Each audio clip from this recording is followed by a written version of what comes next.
So I'm not going to make this video very long. I'm going to try to make these short little videos that give you a decent amount of information. That way, if you follow along, you'll learn a little bit at a time. I don't think anyone wants to watch a super long, like 20-minute videos, but I'm going to quickly go over. Let's see here. Hospital. Get these rocket guys.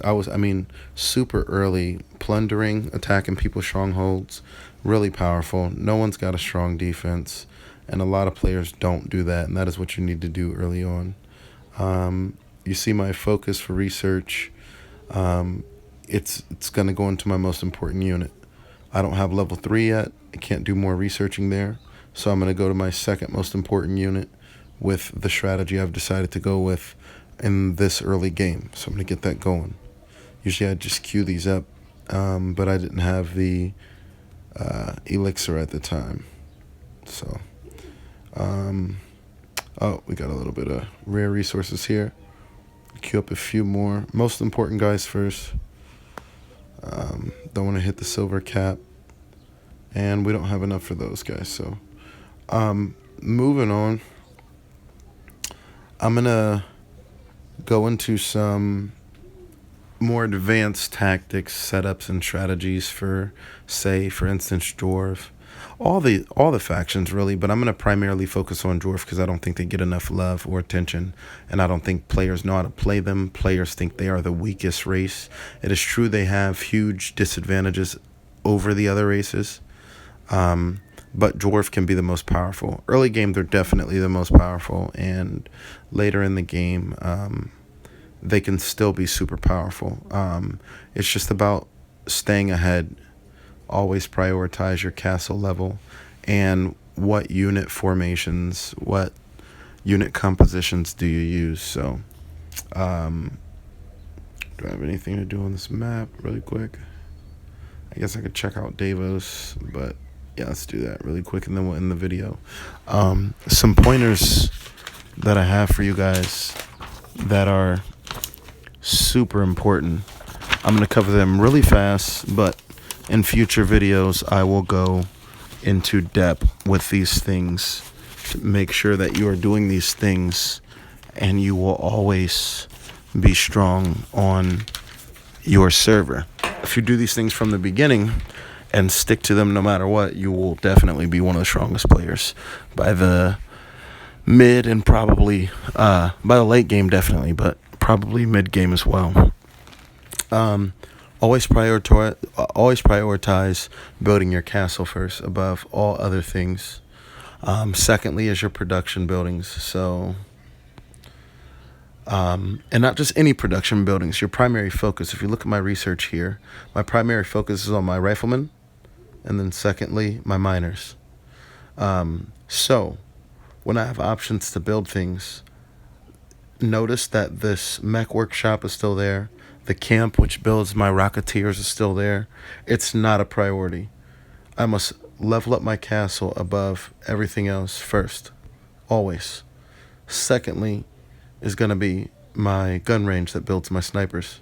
I call them snipers, but I guess they're really called sharpshooters, whatever.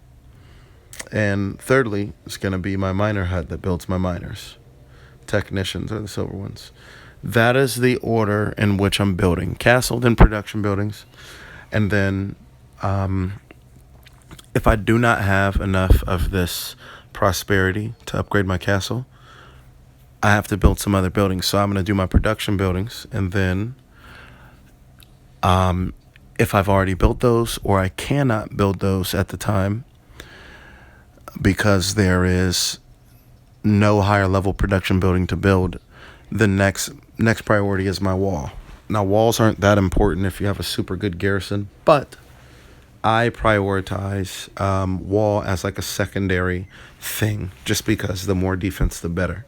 Things like this, residence, that give you gold, it's not as important as people think. I wouldn't even level it past like level 4 or 5, like, period. I mean, there's no point, it doesn't really produce that much gold. 100 gold an hour is nothing. I mean, you can literally load up the game and then close the app and probably stumble across 100 gold in an hour. It's really a joke.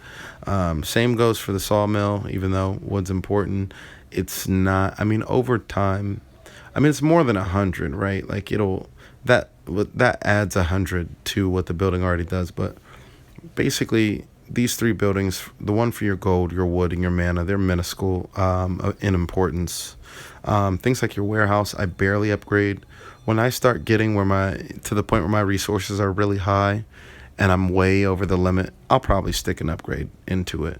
And then there's obvious things. Your tactics school is very important. That's how you get a lot of resources early on. If you look, I've not even went into mine yet, but the rewards here are just ridiculous. You can really pull ahead resource-wise by completing your tactics school, which does not cost you to lose any troops, and your hero's abilities don't cost mana or energy. You simply spend energy to deploy your heroes, and that's it. Obviously, a lot of you guys already know that. Your center or recruitment center or whatever it's called for the different races, the building that gives you more bronze army supply, in turn increasing your silver and gold unit caps. That is obviously important. I don't have to tell you, you need to get that when you can. That's just something you should know. But like I said, castle first, production second, walls last.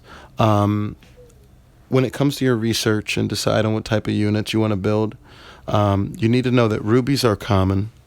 The red blood diamonds, I guess they're called.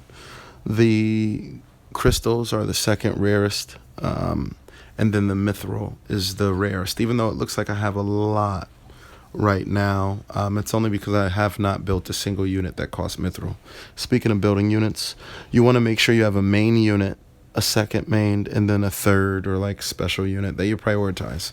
My main unit is my riflemen. They cost rubies, so I cannot go for tanks because tanks also cost rubies. And my secondary unit is my miners. They cost crystal. Therefore, I'm not putting any tech or even production upgrade into my rocketeers because they also cost crystal. So my focus is going to be snipers and miners. And as a third, because we have a third rare resource, which is mithril, I'm going to do mechs, but not really big on mechs. Just for certain things like clearing quests and stuff like that. I'll have like a couple units of silver mechs. But the point is that this is how you want to look at it. This is how you want to handle this. You want to only research and put resources in and upgrades into one out of the two units that use a certain resource. So one for rubies, one for crystals, one for mithril. Period.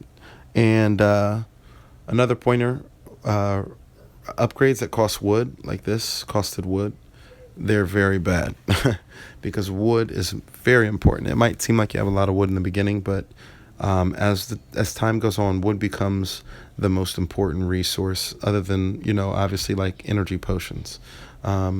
So if you have an option to research one thing that costs, say, elixir, and then another upgrade, maybe on a different unit that costs wood, you might want to just do the elixir if your castle is not already upgrading or you haven't secured enough wood yet to upgrade your castle. Always match your research with your production priorities. So these first two units, the miner and the rifleman, those are my priority units, so those are the units I'm putting research into, period. These other guys might do enough just to unlock the silver unit for that branch, but I will not be putting any focus into those as they are not my mains. The level advantage is the most important thing. That's why you prioritize your castle above everything. The higher your castle level, the higher the level of your troops before other people. And so that is how you get ahead. Don't build unnecessary structures that you don't need, as I already covered. And the most important thing is resource management. This game is 80% resource management, 20% strategy, period. your resources. You have to be smart with them, very careful what you build with them. You have to think ahead. For instance, if I can build this structure here that cost 1,000 wood, I mean, that's not a good example. Let me see if there's a better example. It's early on, so everything's kind of cheap, but in the long run, this makes a big difference. Okay, here we go. If I can build this mech workshop, but it costs 3,000 wood, and I've only got 11,000 right now, and upgrading my castle is going to cost 5,400. I need to make sure, I need to be smart about how I spend those resources to make sure I have enough to build what's priority. Patron is only 99 cents. I recommend it. Come on, $1 isn't going to hurt you guys. It's the price of a dollar menu cheeseburger. Free to play can work. This is a very friendly free to play game. However, the Patron just gives you so much for only $1, and it lasts for a month. After that, it's $5 a month if you wish to get it again. But which I think is worth it. This is one of the best games I've ever played. By far the best mobile game. But that's up to you if you like it enough to spend the $5 on month 2. But month 1, 99 cents, definitely worth it, especially since it's so early on. You get 10 minutes rush. Anything that costs less than 10 minutes to construct, you can rush. So for instance, I'm ahead a little bit. Like, I've done a lot. But for instance, this residence, normally that would take 10 minutes. But since it's under 10 minutes and I have the Patron, I can instantly complete it, putting me ahead. Here's the Patron. I recommend it. The last thing I'll say is just, be efficient. Critical decision making. If there is a fight that you can avoid or you can have, you have to think, do you want to lose those troops? Stuff like that. You have to really be careful with your decisions because you could throw away an army and fall way behind that easily. It won't be the end of the world, but I would think I could get some of these guys to have so much mithril, but nah, I'm going to save my mithril.